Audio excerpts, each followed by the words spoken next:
gente, tudo bem? Hoje a gente vai trabalhar com o livro de história e o assunto é a riqueza do açúcar no Brasil. Eu quero que vocês lembrem que os portugueses chegaram ao Brasil em 1500 e isso era o século XVI, tá bom? Só para vocês se situarem mais ou menos no tempo. Antes de virem para o Brasil, lembra que eles foram para a África, os portugueses conquistaram vários territórios lá. E lá eles aprenderam a cultura da cana-de-açúcar. Também já falamos sobre os engenhos de cana-de-açúcar. E quando eles vieram para o Brasil, então eles já tinham esse conhecimento. E em 1532 foi fundada a primeira vila aqui no Brasil, a Vila de São Vicente, e já foi em 1534, já foi criada primeiro engenho de cana-de-açúcar. Dá para ver isso nesse gráficozinho aqui, que daqui a pouco a gente vai falar mais sobre ele, tá bom?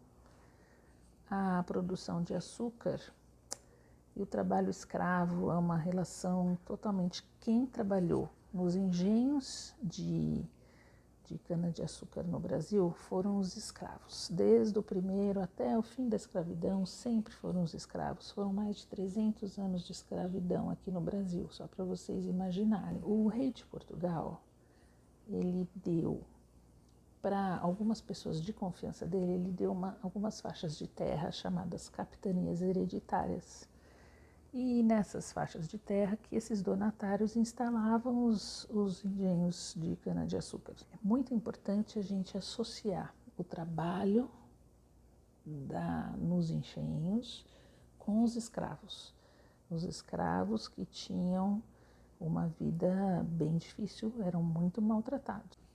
Eles não eram tratados todos da mesma forma e eles podiam realizar tarefas diferentes. Os que tinham acabado de chegar da África eram chamados de boçais e aqueles que já entendiam e falavam a língua portuguesa eram chamados de ladinos. Os escravos nascidos no Brasil desempenhavam as funções consideradas melhores, como as tarefas domésticas e as de supervisão. Leia a seguir um texto dos historiadores Mari Del Priore e Renato Pinto Venâncio sobre como alguns escravizados conseguiram comprar a sua liberdade. Olha, aos africanos dava-se o trabalho mais árduo, mais difícil, mais pesado, mas muitos recebiam em usufruto parcelas de terra onde podiam cultivar, nos finais de semana e feriados, produtos agrícolas mais tarde revendidos. Usufruto é assim, eles podiam usar o terreno, uma parte dessa terra para eles. E depois o que dava nesse cultivo, eles podiam vender. E com esse dinheiro, alguns deles, embora o dinheiro fosse pouco, alguns deles conseguiram comprar a sua própria liberdade. Essa é uma pintura de um engenho feito entre 1661 e 1669. Quem vocês achavam que lucrava com açúcar? Os escravos é que não, né, gente? Todas as etapas da produção do açúcar, o cultivo, a colheita, o beneficiamento, exigiam equipamentos caros e muitos trabalhadores. Então, a produção de açúcar só dava dinheiro quando era feita em grande quantidade.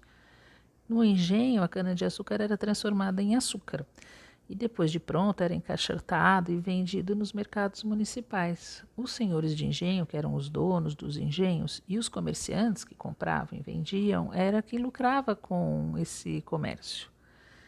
Durante os séculos XVI e XVII, Salvador, Olinda e Recife cresceram e se tornaram importantes em razão da produção do açúcar.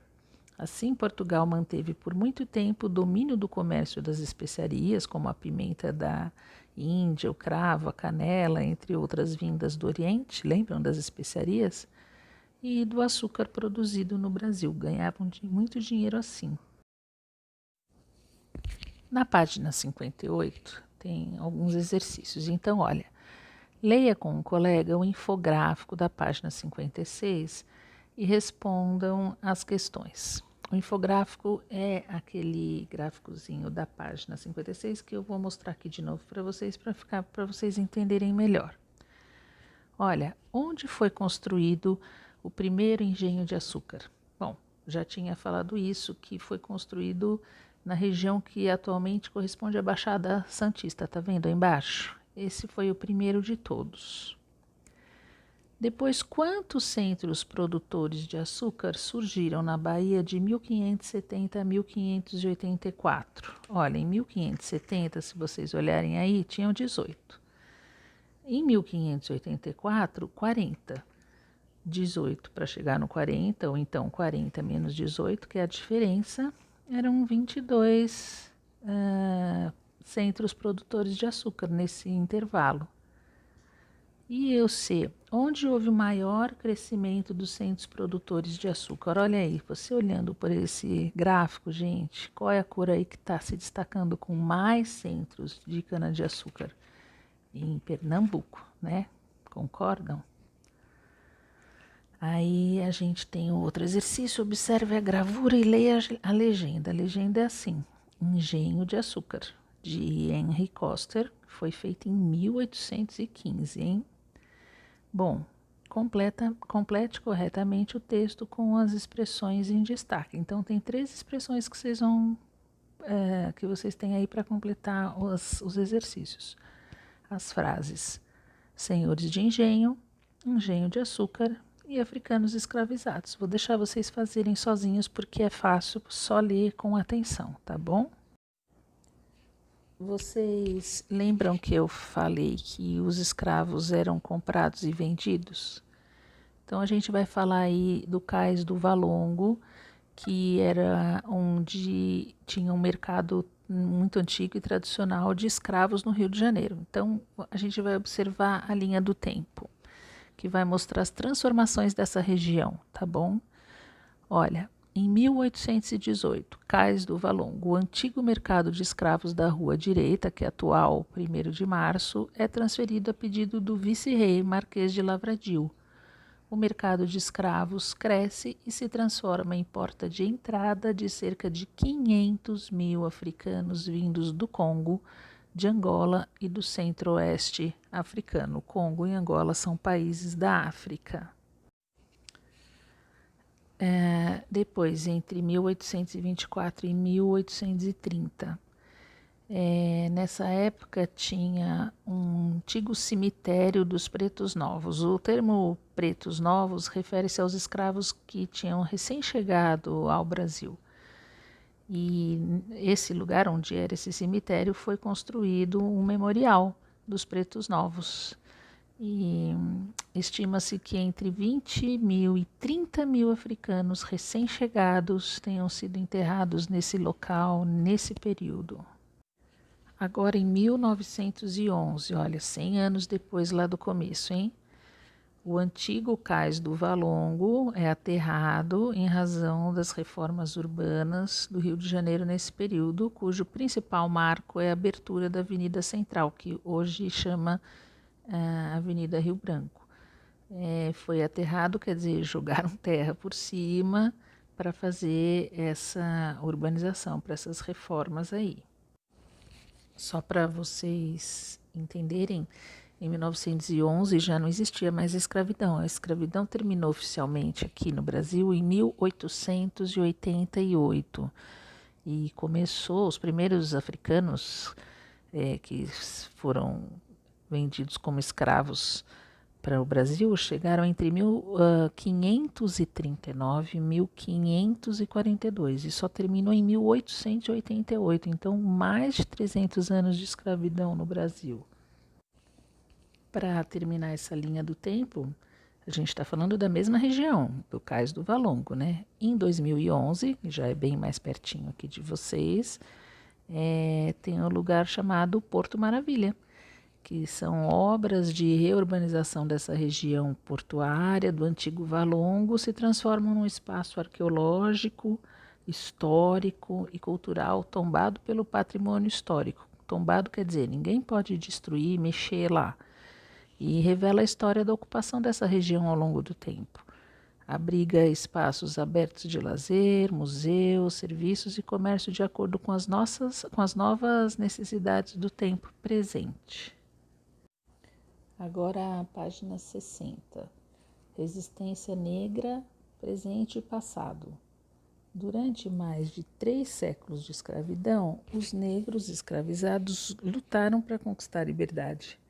Essa resistência acontecia de diversas maneiras: boicote ao trabalho, fugas, formação de quilombos, rebeliões e até suicídios, infelizmente. O que eram os quilombos? Os quilombos eram locais para onde iam esses escravos que fugiam. Então, eles formavam essas comunidades. Então, muitas comunidades quilombolas, que é assim que a gente chama, existem ainda hoje. Não dos escravos daquele tempo, claro, porque todos já morreram, mas dos descendentes desses escravos. Então, são essas comunidades quilombolas, que existem ainda no Brasil todo, são constituídas pela população negra rural e se definem por suas relações com a terra e o território em que vivem e com os ancestrais que ali resistiram à escravidão. O direito quilombola à terra. Pelas leis brasileiras, as comunidades remanescentes de quilombos, as que sobraram, têm direito às terras que ocupam. É uma forma de reconhecer o passado e a luta dessas comunidades e de proteger a sua cultura e seu modo de vida. Mas, na prática, apenas uma pequena parcela dessas comunidades conseguiu o título de propriedade. O que é o título de propriedade? É um documento que atesta que você é o dono dessa terra. Se você não tem esse documento, você não pode provar que você é o dono dessa terra. Então, o governo tem muitas comunidades quilombolas que ainda não têm esse registro, entendem? Vejam esse quadro, gente.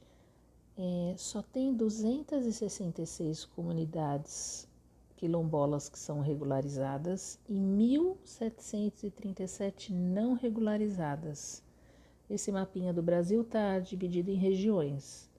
Então, vocês podem ver na região norte, que é a mais equilibrada entre as regularizadas e as não regularizadas. As listadinhas aí mostram as não regularizadas. No centro-oeste, olha a diferença: 4 regularizadas e 112 não regularizadas. Na região sul, que é a roxinha, 5 regularizadas e 148 não regularizadas. Olha na nossa região, que é o sudeste, só tem 9 regularizadas, 328 não regularizadas. Do nordeste, 108 regularizadas, 985 não regularizadas. Não são as comunidades, são as terras das comunidades. Olha essa diferença. Na página 61 tem 2 perguntas. Primeira, por que é importante reconhecer essas comunidades remanescentes de quilombos, garantindo a propriedade das terras que essas comunidades ocupam? Gente, é super importante porque esses quilombos foram formados a partir da reação dos escravizados contra a escravidão, né? Era uma condição terrível, eles eram expostos a situações humilhantes, desumanas, e esses quilombos foram criados em favor da sua liberdade. Então é por isso que é importante reconhecer a participação na história do nosso Brasil, não esquecer dessa história nunca, para que ela nunca se repita. E a gente precisa proteger a cultura e os modos de vida dessas comunidades de hoje, né? Porque todas essas pessoas das comunidades descenderam de populações escravizadas no passado. Essa é a grande importância de reconhecer as comunidades. E no 2 é o seguinte, está falando assim: escolham e pesquisem uma comunidade quilombola na unidade de federação em que vocês vivem, ou seja, em São Paulo. Exponham as informações em um cartaz. A gente não vai fazer o cartaz e eu vou combinar o seguinte com vocês. Eu vou mandar na Agenda Edu o que eu quero que vocês pesquisem, tá bom? Que nem eu fiz com os animais em risco de extinção, eu vou fazer a mesma coisa. Algumas pequenas informações que vai ser fácil para vocês encontrarem. Combinado? Continuando na página 61, a importância da terra para as comunidades quilombolas. Porque a terra, gente, é o elemento central que determina a origem das comunidades quilombolas. Por isso que legalizar essa propriedade garante a autonomia, a segurança, a tranquilidade dessas comunidades. Em geral, as atividades econômicas nos quilombos estão relacionadas à agricultura, à coleta de recursos naturais, à pesca, o artesanato e, mais recentemente, ao turismo. Aí você tem um morador da comunidade quilombola chamada Camburi, em Ubatuba, aqui no estado de São Paulo. Ele está confeccionando um cesto em 2014. Ela é reconhecida como remanescente quilombola e a comunidade já obteve a titulação das suas terras. Olha que isso é uma coisa maravilhosa. Nessa outra imagem, a gente tem a celebração da festa de Nossa Senhora do Rosário num quilombo Mangal, Barro Vermelho, localizado em Sítio do Mato, na Bahia, uma foto de 2016. Além disso, o reconhecimento da história de luta e resistência dessas comunidades é uma forma de a gente preservar tradições, culturas e valores ancestrais. Agora, na página 62, explica a frase: a produção de açúcar e o trabalho escravo permaneceram ligados por muito tempo. Gente, é bem importante vocês associarem a mão de obra escravizada, quer dizer, o trabalho escravo nas grandes propriedades produtoras de açúcar. Isso é o mais importante. No 2, observe a litografia de Jean-Baptiste Desprez. Cabeças de negros de diferentes nações. Olha, ela foi feita em 1834, entre 1834 e 1839. Aí, depois de vocês olharem bem, está pedindo o seguinte: aponte semelhanças e diferenças entre as pessoas representadas. Bom, a semelhança a gente pode perceber, são todos homens negros. E as diferenças? Então, quero que vocês observem os cabelos, a pintura no rosto, os enfeites. Olhem bem, tá bom? No B, o que a diversidade, ou seja, essa quantidade, né, de características dessas pessoas indica? Vocês precisam observar bem e ver que os africanos que vieram para o Brasil para trabalhar como escravos eram pessoas diferentes, tinham hábitos e culturas diferentes, né? Essa foto mostra bem isso, porque um é bem diferente do outro, não é verdade? Para terminar, na página 63 tem a autoavaliação e depois algumas sugestões de leitura, de um vídeo para vocês assistirem e também uma música para ouvirem do Palavra Cantada, que a gente já conhece e gosta, né? Sabe, gente, quanto melhor a gente conhecer a história do nosso Brasil e os povos, os escravos, mais a gente vai entender a nossa realidade, a gente vai entender muitos problemas que acontecem aqui e vai nos ensinar a respeitar as diferenças entre as pessoas, porque somos todos diferentes, a não ter preconceitos, a não achar que ninguém é melhor que ninguém, porque isso é triste, é difícil para quem sofre esse preconceito. Então, quanto mais a gente conhecer a história, melhor, mais feliz a gente vai ser, porque a gente vai respeitar as pessoas com mais facilidade, tá bom? Um beijo e até a próxima aula.